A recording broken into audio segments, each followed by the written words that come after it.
Hello Morini Mthembu njani? Ngiyaphila nami Morini Mthembu. Ukhuluma noBenedict wakwaThikazi. Uyaphila? Ukhuluma noBenedict Isibongo wakwaThikazi. Ngikufonela from eVictor Productions, icompany yenza ama movie.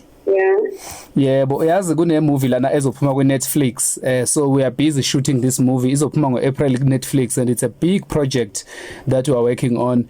And igama le movie Animal Farm. So sifuna like abantu abazo act ilwane sizozenza zona zibe ngoPopeye, but we just need ama actors azofaka ama voice, yabo. So sikubonile la kulokho za ku social media and we think ukuthi you are the perfect person for this position. So is it something ongaba interested kuyona? Yes, so is it something ongaba interested kuyona? We don't want these mainstream actors aziwayo because sometimes abuye hluphe and eseyaziwa, so we want to introduce abantu abasha lokhuzeni endimeni yezokuact. Okay, so what makes you look perfect, because you know my voice whatsoever and ever? Yes, we just saw your character. Siyakubona ukuthi umuntu oqaqekile alright and asimfuna umuntu othothobele, so sifuna umuntu othanda ukusebenza and ongamind.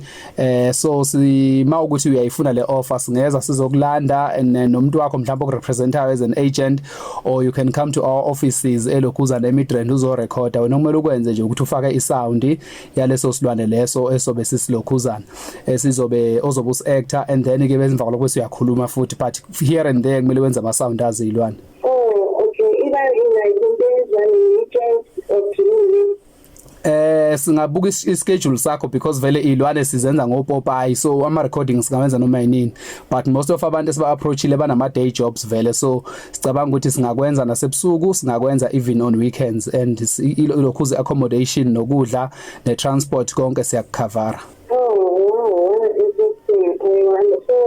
So now look listen, sinama role awu3 akhona. Sine role yomuntu ozodlala inkomo, ozodlala inkukhu, nozodlala ingulube. Angazi yipi maybe ongaba interested kuyo. Okay, I think inkukhu is best because inkukhu is flexible.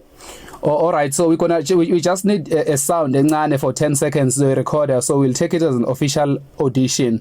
So ungakwazi ukwenza sound yenkukhu kancane la ukhona if you want. Okay, like sort of like yes, example uzokhuluma okuningi but khona lapho uzokwenza khona phela ama sound ezilwane, so we just need 10 seconds wakho ulingisa inkukhu or 5 seconds. Sifuna ukuzwa ukuthi uzokhona. Okay, I can do it. All right, let's try. Okay. All right, that's perfect. Wow, that's perfect. That's perfect. So can you try a little bit louder now? Just do it twice. Okay.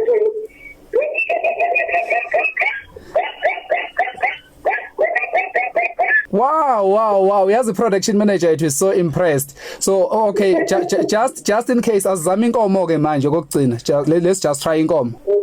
Yeah.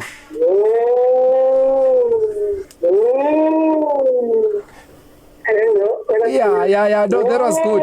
Yes. All right. Siyabonga ukhuluma noBenedict wakangwenya iprank lese iKFM.